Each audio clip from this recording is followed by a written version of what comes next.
ഇന്നത്തെ Microsoft office word ക്ലാസ്സിലേക്ക് എല്ലാവർക്കും സ്വാഗതം. വേഡ് ക്ലാസ് തുടർന്നും ലഭിക്കുവാനായി ചാനൽ സബ്സ്ക്രൈബ് ചെയ്യുക, ഷെയർ ചെയ്യുക, ലൈക്ക് ചെയ്യുക.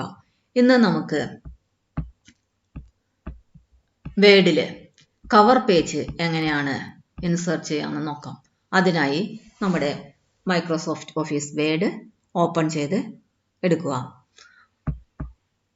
വേഡ് ഓപ്പൺ ചെയ്തതിന് ശേഷം കവർ പേജ് ക്രിയേറ്റ് ചെയ്യാനായിട്ട് ഇൻസേർട്ടിലേക്ക് പോവാം. ഇൻസേർട്ട് മെനുവിൽ ക്ലിക്ക് ചെയ്തതിന് ശേഷം ലെഫ്റ്റ് സൈഡിലായിട്ട് കവർ പേജിന്റെ ഐക്കൺ കാണാം.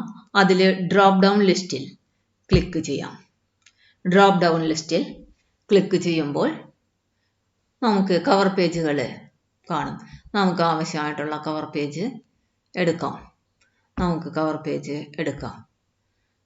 ഡോക്യുമെന്റിന്റെ ടൈറ്റിൽ കവർ പേജ് അവിടെ ഡിസ്പ്ലേ ചെയ്ത് വന്നിട്ടുണ്ടായിരിക്കും.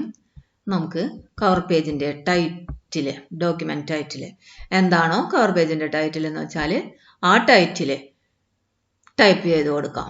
നമുക്ക് നോക്കുമ്പോൾ ടൈപ്പ് ദ ഡോക്യുമെന്റ് ടൈറ്റിൽ എന്ന് കാണും. അവിടെ ക്ലിക്ക് ചെയ്ത് ടൈറ്റിൽ, ഡോക്യുമെന്റ് ടൈറ്റിൽ കൊടുക്കാം.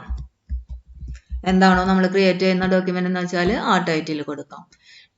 ഇനി ഡോക്യുമെന്റിന് സബ് ടൈറ്റിൽ ഉണ്ടെങ്കിൽ സബ് ടൈറ്റിൽ ടൈപ്പ് ചെയ്ത് കൊടുക്കാം.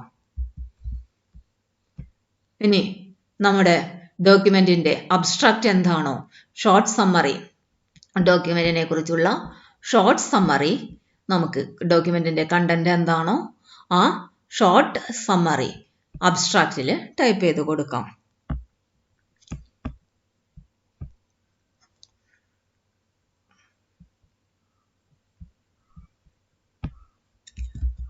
ടൈപ്പ് ചെയ്യാനായിട്ട് ഞാൻ ഇവിടെ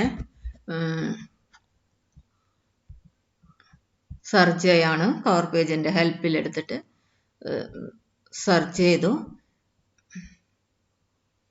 ഇവിടെ നമുക്ക് സ്ക്രോൾ ചെയ്തപ്പോൾ ഹെൽപ്പിൽ കവർ പേജ് ഒന്നും കാണുന്നില്ല. അപ്പോൾ ഞാൻ ഇതിൽ നിന്ന് വെറുതെ ഒരു റിമൂവ് പേജ് നമ്പേഴ്സ് ക്ലിക്ക് ചെയ്തു. അതിൽ ഇൻസേർട്ട് പേജ് നമ്പർ എന്ന് പറഞ്ഞ ഐക്കൺ എടുത്തു. കൺട്രോൾ എ കൊടുത്ത് കംപ്ലീറ്റ് സെലക്ട് ചെയ്തു. കൺട്രോൾ എ കൊടുത്ത് കംപ്ലീറ്റ് സെലക്ട് ചെയ്തിട്ട് ഡയറക്റ്റ് നമുക്കിതിൽ പേസ്റ്റ് ചെയ്ത് കഴിഞ്ഞാൽ അതിലെ ഫോർമാറ്റ് അടക്കമാണ് പേസ്റ്റ് ആവുക. അപ്പോൾ ഞാൻ പേസ്റ്റ് സ്പെഷ്യൽ എടുത്ത് അൺഫോർമാറ്റഡ് ടെക്സ്റ്റ് എടുത്ത് ഓക്കെ കൊടുത്തു. അപ്പോൾ നമുക്കവിടെ അൺഫോർമാറ്റഡ് ആയിട്ടുള്ള ടെക്സ്റ്റ് അവിടെ ഡോക്യുമെന്റിന്റെ പേജിലേക്ക് വന്നു. അത് നമുക്ക് ടൈപ്പ് ചെയ്ത് കൊടുക്കാവുന്നതാണ്. ഇനി യൂസറിന്റെ ഡേറ്റ്, നമുക്ക് ഒരു ഡേറ്റ്, ഇന്നത്തെ ഡേറ്റ് തന്നെ കൊടുക്കാം. ഇന്ന് 12/1/2025 കൊടുത്തു. താഴെ നമുക്ക് കവർ പേജ് ഡിസൈൻ ചെയ്തു. നമ്മുടെ കവർ പേജിന്റെ ബാക്കിയുള്ള ഡാറ്റ നമുക്ക് താഴത്ത് ടൈപ്പ് ചെയ്ത് കൊടുക്കാം. അതിനുശേഷം ഫയല് നമുക്ക് പേര് കൊടുത്ത് സേവ് ചെയ്ത് വെക്കാം. നമുക്ക് സേവ് ചെയ്യാനായിട്ട് നമ്മളുടെ ഡിഫോൾട്ട് സേവിങ്സ് ഡോക്യുമെന്റിലേക്കാണ് പോവുക. നമുക്ക് ഡി ഡ്രൈവ് വേണമെങ്കിൽ ഡി ഡ്രൈവ് സെലക്ട് ചെയ്യാം. ഡി ഡ്രൈവ് സെലക്ട് ചെയ്തിട്ട്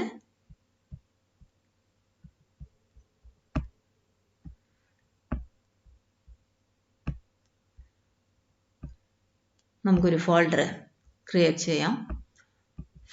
ന്യൂ ഫോൾഡറിൽ ക്ലിക്ക് ചെയ്തിട്ട് മൈ ഫോൾഡർ എന്ന് പറഞ്ഞൊരു ഫോൾഡർ ഞാൻ ക്രിയേറ്റ് ചെയ്തു. മൈ ഫോൾഡർ, അതിലെ ഡോക്യുമെന്റിന്റെ പേര് കൊടുത്തു.